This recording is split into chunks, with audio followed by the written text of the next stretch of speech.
Hi, everyone, and welcome to another episode of the Virtual Success Show where I'm joined by my co-host, Barbara Turley. Hi, Barbara. How are you today? I'm great, Matt. And you?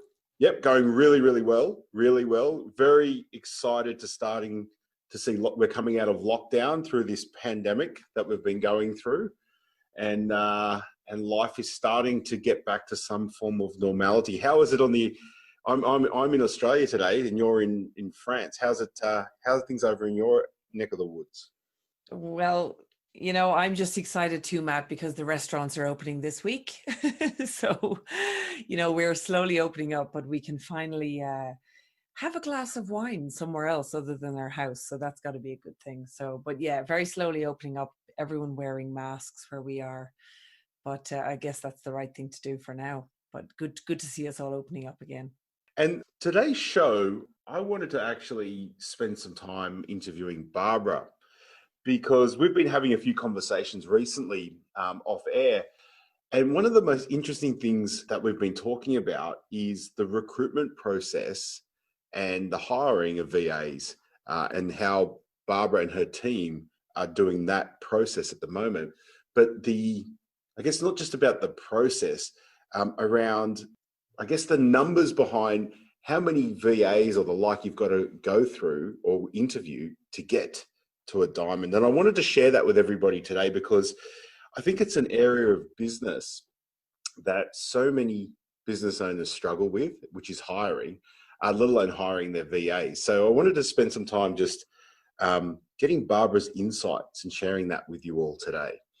So Barbara, I guess let's start with regards to hiring VAs and the like.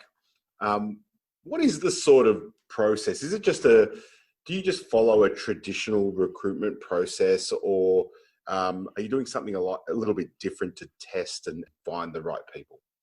Yeah, great question, Matt, because, a lot of people would have different definitions of what is the traditional recruitment process. I suppose in most people's head, that is put out a job ad, get a load of applications, look at a few resumes, narrow them down, interview a few people, and pick the one you like the most.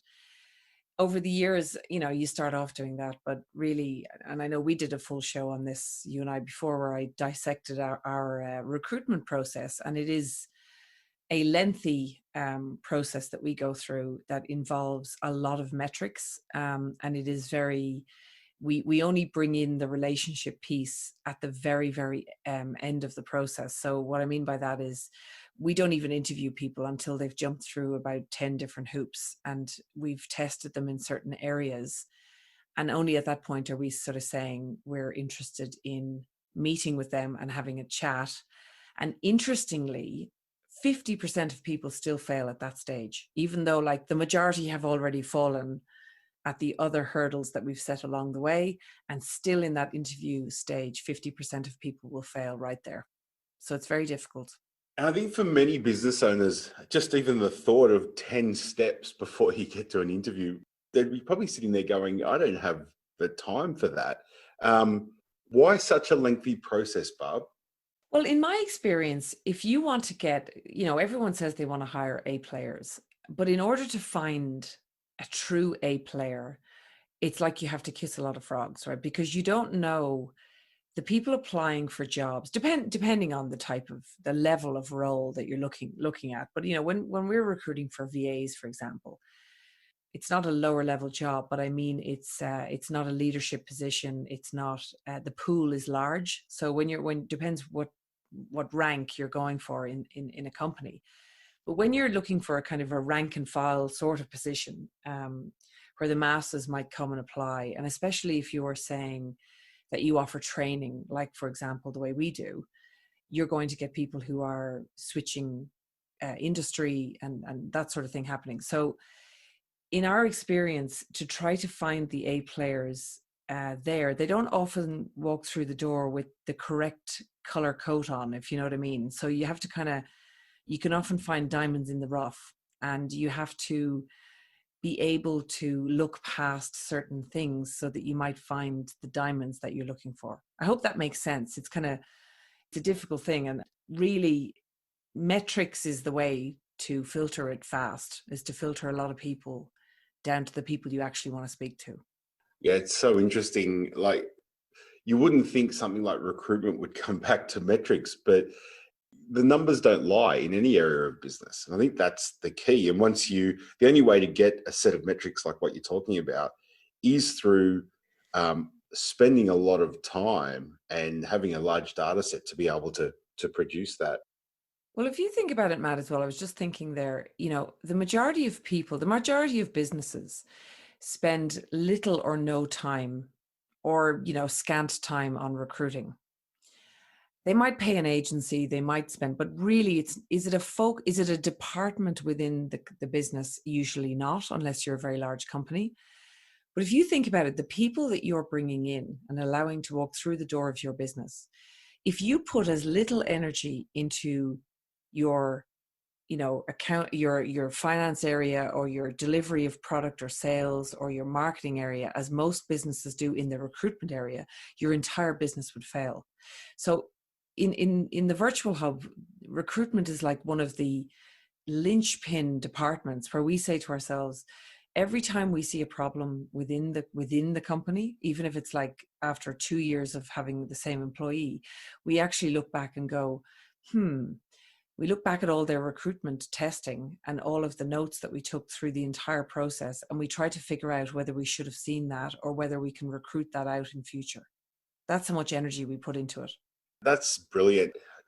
The number of people that will not do that, they'll actually point the finger at the person versus taking responsibility and going back right at the beginning of the process and going, how could we have changed things back here? Is it anything that we need to improve or change right at the beginning? I think that's amazing. And I think that's a really important point for everyone to take home. It's taking the responsibility and then understanding how we can make it better. I think that's brilliant, Barb. Well, when you're talking about setting expectations, Matt, we did a show on setting expectations with your team. And, when somebody doesn't meet expectations or somebody doesn't, perform on the job or whatever, and you think to yourself, how could they have been so confused? If that thought goes through your head, for a moment, think about how they could have been so confused. Potentially, it happened way back in the ad that you put out for the job. Potentially. Not always, but if you go right back to the source, you'll think, well, how did this person first walk through our door? It was the ad. And how was that written? What were they told in the entire process that they came through? And then on the onboarding and the training and the coaching and the quarterly catch-ups and all this stuff going forward, either they were just a C player that you hired, you thought they were an A player, or it was your process that caught the whole thing out, maybe. It's just worth asking those questions. And so in the current climate, Barb, what are you, as you're recruiting for VAs, are you seeing anything different at the moment? Yes and no. Okay, so yes, in that we are seeing large numbers of people applying for jobs, which, is always great, because once the pool gets bigger, then you can start to see great people are being released from other companies. Like, so for example, companies like Airbnb, who have a history of training their staff pretty well and having a good culture and that sort of thing, they've had to let some people go so that, they happen to be in the same city as us in Cebu. And although we're not in the same industry as the travel industry or Airbnb, we would be keen to see some of their potential stars that might actually be coming out of those places, because we can retrain them. They're still great. A players are always A players, right? So that's been very interesting. But the thing that hasn't changed is the metrics. I still can't believe we were talking about this off air. I'm still seeing the same number of people, the same percentage of people pass, fail, succeed, wow us. That percentage just has not changed, which is fascinating to me. It feels like that it doesn't matter what happens. There's still only 2 to 5%, or maybe 5 to 10% of people are exceptional, regardless of the skill set or regardless of industry. And that's one of the things I love about the standard that you set in this industry, Barb, is that, here's the pool is bigger. You're getting more applications than you've had probably in a long time, yet you don't drop the standard and the stats don't lie. So it's the law of averages, right, working here. And I think what's really, really important is that last statement that you made, that only sort of between 2 and 10% cut it. And my thought is the only reason you can say that with confidence is because of the number of people and the experience you've had over the years. And so many business owners would react in a hiring scenario and bring B players on in the hope that they're going to make them A's. Have you had experience in that before, where you've probably gone against your metrics or your process, and then you've brought on the wrong person? I have so many things I want to unpack in that. I just want to make sure I get the whole picture for you. So yes, 100% I have. So number one, we ran a test last year, about a year ago. So just, it wasn't in a crisis situation or anything, where we've done this twice, where we dropped our metrics and we decided, not dropped it, but we lowered the standard. And we decided, have we set the bar so high that literally nobody can get through it? So we lowered it. And what we noticed was that the difference was night and day between, if we lowered it, just the quality of an ability of people coming through was way lower. We weren't finding amazing people that accidentally just didn't do well in the particular test that we had. So that was number one. Number two, the other thing I wanted to say about recruiting, usually the reason people end up hiring B and C players is because they are in a panic.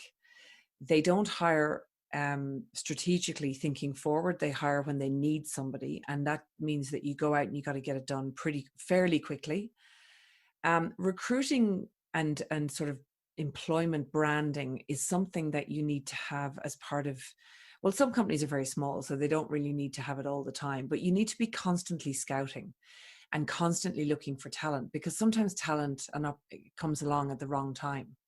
And it doesn't mean that you create space for them in your company. Not everyone can do that, but sometimes it might be worth trying to create space for the right A player when they come along, and not just when you're desperate for that position. And then dealing with B players. So let's say you do hire somebody that, it depends what type of B player they are. And I've experienced with this as well. So if they are a B player where you have somebody that's a great person, that is smart, has enthusiasm in their DNA, right? Now that's important, because you cannot train for enthusiasm. They are enthusiastic about what it is that you're doing. And they have a sense of grit about them. So they have the ability to rise to a challenge. If you have somebody like that comes in, but let's say they haven't got the skills yet, that's a B player that is coachable. You can coach and train that person, because skills are teachable. The other things I mentioned are not. You've got to hire for them. So if someone is a B player because they're not performing on the job because of training, but they have all the other elements, that is someone that you can coach up into an A player, in my opinion. If you have a B player because of things like low energy, lack of interest, generally kind of, fixed mindset instead of growth mindset, it doesn't matter about their skills. They're probably a C player, really, that just did okay. Does that make sense? There's a lot to unpack there in everything I've said. And I think, just to summarize it, it's attitude trumps skills every time. Every time. Like every time. And you said something that I want everyone to really hear. You said it earlier, which is, an A player is always an A player, irrespective of what they're doing. And that comes back to the attitude piece that we're talking about here. And you can't train enthusiasm. You can't fake enthusiasm either. Like, at the end of the day, someone will come in and yes, they might pull the wool over your eyes once, but inevitably it's got to be part of their being. Otherwise, very quickly, they're going to be exposed. And if you've got a thorough process that you're taking people through, inevitably you'll identify that. Yeah. And it's yeah. So I would encourage people to just think about the things in your business that you can train for. Now, training is a whole other thing. Maybe you don't have time for training and you need to hire someone that has the skills. But if you're trying to hire somebody that is already has all the skills and all the things I talked about, they're probably going to be quite expensive. So you've got to think about, it's a balancing act between where is your company at, or your business, and what can your business kind of afford right now, and which side are you. I would always say I would go with the culture fit and the enthusiasm and all that first, and then work on the training, because you can really grow that person up into your business. You don't always have to get all things in the first hire, or in the beginning, and pay up for it. And you know what's been really interesting through this pandemic, Barb, what I've been seeing in the coaching I've been doing with clients, this attitude piece during tough times is amplified. So if you've got somebody that is exceptional when it comes to attitude, enthusiasm, their attitude is amplified through this time. And if you've got someone that's on the wrong side of that line, it's amplified through this time as well. And it's been really interesting watching the companies that are crushing it at the moment. It's largely due to they've got the right people with the right attitudes who are just gunning for the business and wanting to see the business succeed. And the ones that are failing are not only because of lockdowns or shutdowns or anything like that, they're actually crumbling because as a unit, they're not unified. They're not sharing the common traits and goals and attitudes that are what winning requires. You can see it even in, you would see it in clients you coach, you can read about it in newspapers, but all the businesses that, in general, forget about being in a crisis, the businesses that win in general are usually led by leadership teams or leaders that will always look at themselves first. And they tend to have a growth mindset. Well, not tend to, you kind of have to. Growth mindsets, generally positive attitude, and generally a sort of a glass is half full approach, and an ability to see opportunity when others can't. And that is why people like that win. But it's not everyone has that trait. So it's difficult. And you don't have to have, not everyone has to be a rock star on your team, but everyone needs to be a rock star in some way, shape or form. So depending on the role, in my view. So if we were to leave the listeners with 3 key fundamentals around this piece, Barb, what would your top 3 tips be? Yep. So tip number 1 is very simply that people matter, right? So people matter in any business. And because of that, the energy that you put into things like recruitment, employment branding, employment opportunity for people will pay you dividends in the end. It's something that you just need to think about. That's on the front on the way in.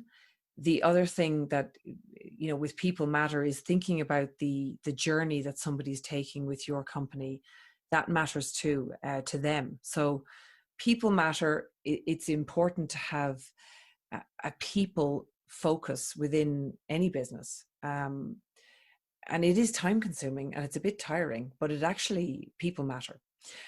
So that's the first thing I would say. The second thing I would say is if you do have A players or B players that are coachable up into A players, those people tend to like working with other A players or coachable B players. And I've made this mistake in the past. If you are seen to be supporting C players or the bludgers, right? It actually demotivates your A players if they see you doing that. So if you're favoriting somebody or you're allowing bad behavior to go on in your business, it actually demotivates and turns off those who are A players and B players. And I've learned that lesson the hard way a couple of times. So take it from the horse's mouth. And my third point would be people like generally to work in streamlined machines of businesses because that makes it more fun. And Matt, you and I talk about this all the time, building a machine, making sure that everyone's clear on their role, clear on what they're, accountable for. There's a nice process running, people get to be creative where they want to be creative and show initiative, etc. But generally speaking, you want to have a well-oiled machine running that people want to be part of. I think those would be my 3 key things. I'm going to add one little bit to your point too, because it's such an important point. When you've got the A and B players, they will help you select or deselect others within the team as well. And you've got to listen to them. So if your A or B players are coming to you with feedback around other team players, that's legitimate. So we're not talking about whinging and whining and that kind of rubbish, but legitimate feedback, constructive feedback. You must listen to them in line with Barb's point, because these people are critical to the success or failure of your business. And inevitably, if you don't maintain the standard around the A's and the B's who've got the right attitude that you can build into A's, they will leave and you'll be left with C players, which you cannot build a great business on the back of. Oh no, you'll be putting out fires all day and driving yourself mad. And actually, if I could finish on a tip around that, allow people through your recruiting and your general process, create ways for them to deselect themselves. And the best way for you to do that is to be extremely transparent about what they're entering, and almost make it not difficult, but make them jump through some hoops, because those that want to work for your company will jump through those hoops, and they're the ones you want to have, because they're inspired by what you're doing. And they're actually, it's like inbound marketing kind of thing. They are magnetically attracted to what it is that you guys do, and the others allow them to deselect themselves before you ever hire them. That's what we tend to do at the Virtual Hub. We've had people drop out and we go, well, it's better they dropped out now before we hire them. They give up in the process. Barbara, that has been amazing. I've got a page full of notes. I feel like this has been for me, this show. I've got so many great notes. I hope the listeners have taken a lot from this. If you've enjoyed this show, please, we'd love your comments around the show. We'd love for you to give us a review. But more importantly is to share this with your community, because our goal is to help as many business owners and entrepreneurs success with their virtual teams as possible, because we believe it is paramount and critical to business success these days. But yeah, Barbara, once again, love your input, love your what you've given to the community today, and thank you. And we'll join for another show soon. Thanks very much, everyone.